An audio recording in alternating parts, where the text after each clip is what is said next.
What's up, you guys, and welcome to the channel, and thank you for checking out the video. Now let's get right into it because it's a lot to cover. Now there's no secret that Erica Mena and her now ex-husband Safaree Samuels have been all over the blogs and social media for the past 3 years since 2021. And on behalf of everyone, honey, child, we is tired. We are tired of seeing y'all on social media with y'all's personal business. Now Erica and Safaree have went through a lot of drama in a short period of time, to say the least. They got married in 2019 and had their first child in 2020, and then they had their second child in 2021, all just to get divorced in 2022. And then here came the child support, the moving out, the property damage, and the accusations of neglect and abandonment, and all of this playing out on social media. Ooh, child, Jesus, take the wheel. It's a lot. Now, like I said earlier, they do have 2 children together, their oldest being their daughter and their youngest, of course, being their son. They had 2 under 2, meaning that they had their 2 children in under the time span of 2 years, okay, while all this drama started to unravel. And let's not forget that Erica also has her oldest son that she had over a decade ago from a previous relationship. Now, Erica is going up and down social media telling anybody who will listen that her baby daddy Safaree is a quote-unquote deadbeat dad, and how he allegedly neglects and abandons his children and doesn't spend enough time with them, the time that they deserve to have with him. Now, recently, Erica posted a 2024 calendar saying that the yellow is her and all the time that she spent with the children, and that the orange is highlighted for him and all the time that he spent with them, claiming that he's only seen them 16 times out of the year. And this was what she specifically said. She said, Mama's in yellow and Dad is in orange. And she said, you've only seen your kids 16 times this whole year so far, shaking my head. And she also said, and all you have to do is pick your kids up at school. You don't ever have to make contact with me, shaking my head. I swear when I say these are my kids, I say it with my chest for a million reasons. Now, all that is fine and dandy and all. But however, the problem that me and a lot of other people have with Erica is that she'll 1 minute be on social media screaming that Safaree is allegedly a deadbeat father who does not spend time with his children, but then the next minute, once she realized that he exposed her in videos of her acting psychotic, while she was on his property or in his home, she then posted this video of her daughter, and basically she was insinuating that he allegedly abused their children. But my thing is, if you truly do believe that he abuses your children, then why are you complaining about him not spending time with them? Because logically, if he's allegedly abusing them, wouldn't you want him not to spend time with them? Like, make it make sense and pick one or the other. That's all I'm saying. It's giving very bitter. It's giving you'll do anything at any cost just to try to get one up on him, even if it's using your own children as a pawn and putting them in the middle and coaching them to say things and give a false narrative about things. What did Daddy do? Daddy kicked him. My brother was too wet. Then he fell in and drowned. When was this? And my daddy. When you was with Daddy? Yeah. Really? I saw him just fall off. I saw my daddy kicked him and fall off. And who fell off? And I was watching him while I fall off. And did Daddy, why did Daddy kick him? Because he got boo-boo. Who got, Leggy got a boo-boo? I need to tell my mommy he got boo-boo like that. Wow. And this was in Daddy's house? Yes, that's not my daddy's, that's not my brother's father. That's not your brother's father? Who said that? Daddy. Daddy? Now, here's the thing. Safaree said that that video that Erica posted was old, and that since then she's allowed him to take their children to Jamaica with him to visit his side of the family. And so he was like, if you really believe that I allegedly abused my kids, then why would you let me spend quality unsupervised time with my children way in another country? So I agree with him. Make it make sense, Erica. Someone in the comments said, so he kicked the son, but you want him to spend more time with the kids? And then someone said, she coached that baby button. Basically, click that button if you think that she coached that child to say what that child said, to create that narrative. And then someone else said, so she wants him to watch the kids knowing that he abuses them? Make it make sense. Then someone else said, this is getting disgusting. Erica needs help. And then someone else said, so he abused the son, but you're complaining about him not getting them more? Girl, shut the heck up and move on. And then somebody said, Erica, bye. Stop coercing them kids. Now, this one I can agree with the most. Someone said, prayers for these traumatized children. Yes, because at the end of the day, all y'all doing is hurting and traumatizing the children. And then someone said, so he kicked your son, but you want him to get the kids more, and you're still chasing him, climbing up ladders and jumping over fences? Mena, please, okay? And then someone else said, so you're claiming he is kicking your kid, yet complaining because he don't get them enough? Pick a side. You want him around them or not? Because if my baby daddy abusing my kids, I'll be happy he ain't around. Exactly. Now, people noticed that apparently Nicki also watched the video that everybody else watched when Safaree dropped that video last night exposing Erica Mena acting psychotic in front of their children, breaking things, yelling, cussing, and trying to physically assault him and getting ladders and jumping over his backyard gate and begging on the backyard door at 5 a.m. looking crazy. And I guess Nicki was like, oh, this is payback. This is your karma. Because if you didn't know, when Erica first started dating Safaree and first married him as well, Erica threw some shade towards Nicki publicly, basically saying that Nicki might be the queen of this and that, but I got a good man. I got your ex. And, you know, it just takes a strong woman like me to be able to handle him. However, it didn't really work out how you was saying it was going to, sweetheart. So now Nicki is kind of having the last laugh. Now, am I saying it's right? No. But Nicki decided to be petty, and this is what she decided to post after watching that video, apparently. I don't know who needed to hear this, but good for you.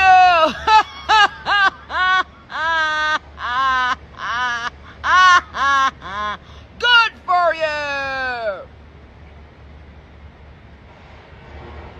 You see, sometimes you need to leave people them alone. And you see, sometimes when a queen is minding her business, girl thinks that them why, you understand, getting at the queen convo. Girl thinks say they want the queen life. I don't know who needed to hear this, but good for you. Good. Now, this is what the people had to say in the comments. They said exactly, Erica wanted to laugh and be messy toward Nicki when she first got with Safaree. Now look. And somebody else said, we all know Erica wanted Nicki's life, and Safaree still supports Nicki, talking about how he supports Nicki Minaj's career because he was just seen at one of Nicki's concerts recently. And then someone else said they couldn't handle the queen's life because they never wanted homeboy. They wanted Nicki's ex. She tried to tell y'all. Now I'm about to go ahead and play the video that you guys clicked on this video to see, which was Safaree exposing Erica and her crazy psychotic antics. I don't even know where to start. But I'm putting everything out there. Like this is real life because kids are involved. And this deadbeat narrative, it's just so jarring to me. It does give me a headache sometimes. I'm pretty sure that, you know, there's some men out there who could relate to this. And when it comes to being a father in a co-parenting situation where somebody wants to have full control of every single thing and they can't have control, it's just not gonna be a easy transition. You know, especially when, you know, the other person is just very controlling or still wanting the whole family dynamic and it's not there anymore. But I love my kids. And it's gotten to the point that I have to put myself first because I'm either going to end up in jail or worse because I'm dealing with someone whose anger management is just non-existent. You know, when you have children with somebody who, at the end of the day, it shouldn't even have happened, because I should have just noticed certain things when it came to parenting. You know, when you're with someone for 3 years and they have a child, and you probably saw the child 3 to 4 times because the child was put off to go live with somebody else. Why doesn't your son live here?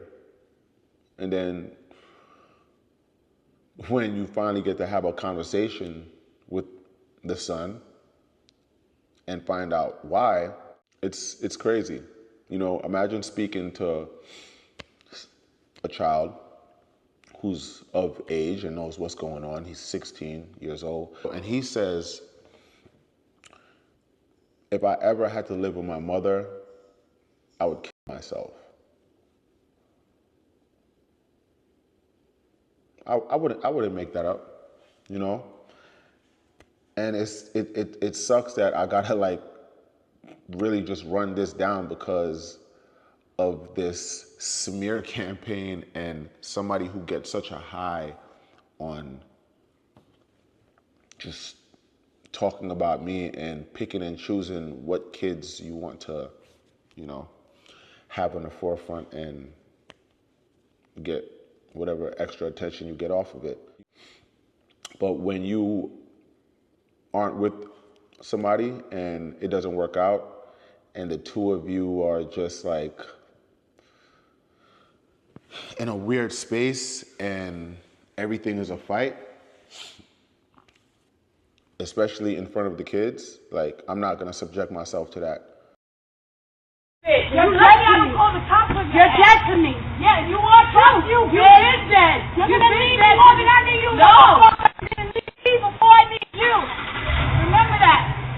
Nice flow, Linda. Yeah, go ahead. You too, bitch. Go ahead. Go ahead. Because your other two kids are gonna be miserable just like you. Oh, fuck all of y'all. Go ahead. Jerk off. Go ahead. Go ahead. Go ahead. All of y'all. Go ahead. All because of you. All because of you. All because of you. I don't argue, that's just not in me. But, you know, on the other hand, the other side, they don't operate or think the way I do. And when I have my kids and someone is pretty much trying to police and parent and like watch every single thing I'm doing and call, oh, who's there? Well, what's going on? It's just so unhealthy, so excessive, to the point where it just creates a lot of issues. Like, you can't pick and choose when it's okay to say, okay, the kids are good, and then if we're not, you know, in a good space, then it's a issue, you know? I've taken my kids to Jamaica. If I was such a bad parent, nobody's gonna let a man take the kids to Jamaica by myself. I didn't have no help, and I don't want a biscuit for it. I did it, you know? It just creates such a level of toxicity that it's better to just be like, you know what? I'm gonna deal with this through the courts, and when this thing gets sorted out how it's supposed to be sorted out, then, okay, we'll figure it out. So for the past, you know, few months, that's what I've been dealing with when it came to, you know, looking for lawyers and just trying to figure out this whole thing, because my original standing order for this child support and the visitation and all of that, everything, it originated from Georgia. We moved to Florida. When we moved to Florida, everything has to get transferred over. It just got transferred over like this week. So now I get to find out what this new setup is gonna be, because I refuse to go to her house to pick up the kids. I refuse. I'm not. It's just too unstable, too unpredictable, and the only way I would do it is either a police precinct, or if the kids are somewhere else and I'm picking them up from there. But everything is just done off of spite and being malicious intent on the other end. Me, I don't move like that. I don't live like that. And you know, the last instant of when we had a transfer with the kids. It was, she called me and said, hey, I'm in the area. I could save you a trip. I could come pick the kids up. And I'm tired and I don't want to do the drive. And it was like really like early in the morning or whatever. So I'm like, all right, cool. I let her in, lay down in the kids' room. One of the kids was in there, next to the kids was laying with me in my room. And when she gets up, she's like, she wants to have a conversation with me. I'm like, okay, let's talk. As soon as she starts talking, is yelling, screaming, all of that. I said, yo, look, I'm not doing that. And if you can't talk to me normally in front of the kids, where the kids don't realize that we're having a discussion about something that we're not agreeing on, then I'm not having it. Oh, I don't give a F, blah, blah, blah, blah, blah, all this yelling, whatever. So I'm like, okay, forget it. Just, you here, pick them up, you can leave. And in my face, all of that, blah, blah, blah, and all that. So I'm like, all right, you don't want to leave. I call the cops. I'm on the phone with the cops. I'm telling them, hey, before this escalates, I would like police presence here because I want her to leave. So break stuff up in the house, has the kids running over glass, breaking stuff up outside.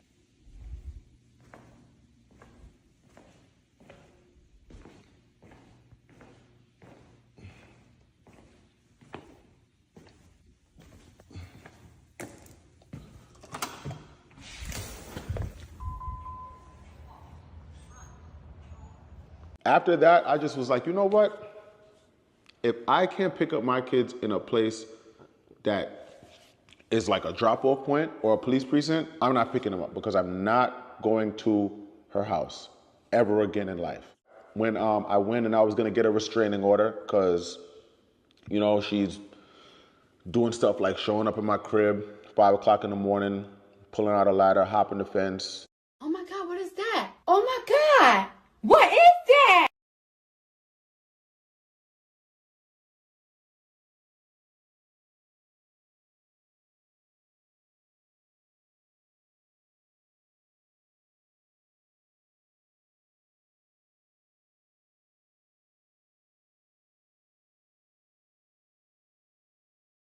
Banging on my windows. You walk in, this is Maji's room. Ain't no deadbeat doing this. Deadbeats ain't doing this. My daughter's room is bigger than some adults' rooms. And it's just so insane to me how people just, oh yeah, you're a deadbeat. Yo, I know about real deadbeats. And this situation is all about control. I cannot ever pick up my kids in peace. Everything is just long and drawn out. And it's just so unfair that when a woman says something, no matter what, it's like, oh, it's the man's fault. But then when things just started like going sour and not working out, it just became it's just not even realistic to deal with. I saw somebody say one time and I totally felt it. And if you're a father, I know you could relate to this. And it's like, they're like, yo, when you're dealing with a woman who makes you being a parent, they just make it so hard. It is so draining dealing with someone who's trying to draw you out, someone who wants a reaction from you, someone who talks about you nonstop because they want a reaction. It's just so draining, like everything about it. Like her own family is going after her for child support because she doesn't do anything to help her son. So then to try to make it seem like I'm some deadbeat and I'm not trying to be there for my kids, I would love to be there for my kids, but it would be nice for you to get out the way. Let me be a father. Let me take my kids and go wherever I want with them. My kids are never in danger. They don't ever have to worry about nothing. This is not about money. This is not about child support. My kids love me. Daddy! Daddy! I'm gonna go to Target and get them. Yeah. I love you. I just got my leg. Oh, what's in the car? Take a bag. Put stuff in it. I want to go to Mommy. Mommy missed me. She was missing you. She was looking for you. I don't want to go to Mommy. I just want to say, like, doing shit like this don't benefit me. This don't help me. Like, I don't like this kind of attention. That's why I usually never say anything. But this thing has been going on for so long that it's like, how much longer am I gonna let ish slide. I'm doing this one and one time only, like, but it's just a lot of corny. All the fake Instagram pages, harassing my mother, harassing my sister. If I'm talking to a girl, all of a sudden the girl starts getting harassed from the same fake Instagram names. And it's like, yo, it takes so much energy to like be like that, and I don't have that type of energy. Even doing this right now is giving me such a headache. At the end of the day, I'm gonna let God is gonna do what God is gonna do, and that's gonna be that. This is my real life right now. I'm tired. Even with as long as I've not seen my kids, because whether it's right or wrong, I'm just standing on, I'm not going to your house to pick up the kids. I'm not putting myself in any position to crash out, potentially snap, lose my, like, come on, because there's people who be in situations like this. Everyone's not able to like be this cool. The shit is draining. When you get to a certain age in life, like, drama and just all of this corny nonsense and fighting and arguing on the internet, putting your personal business on the internet. I know at the end of the day what's going on, and that's that. I'm just dealing with someone who doesn't deal with logic. They deal with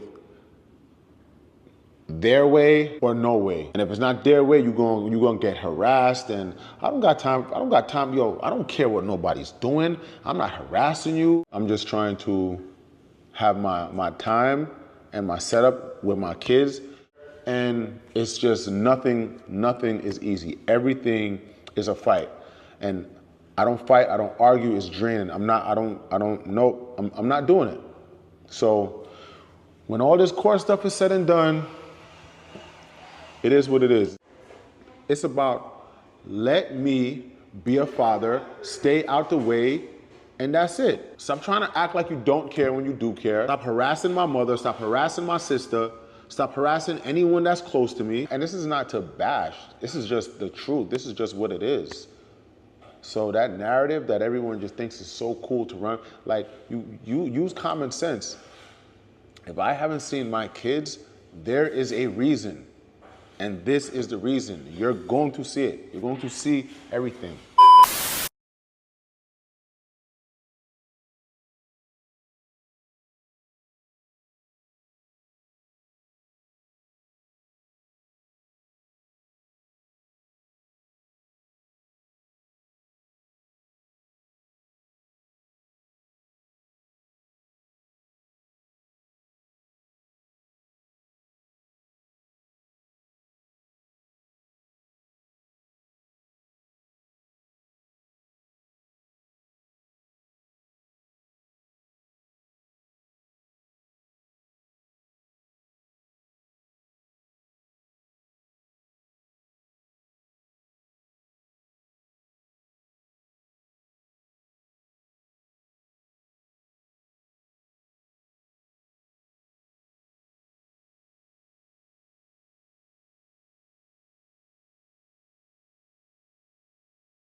Mm-hmm.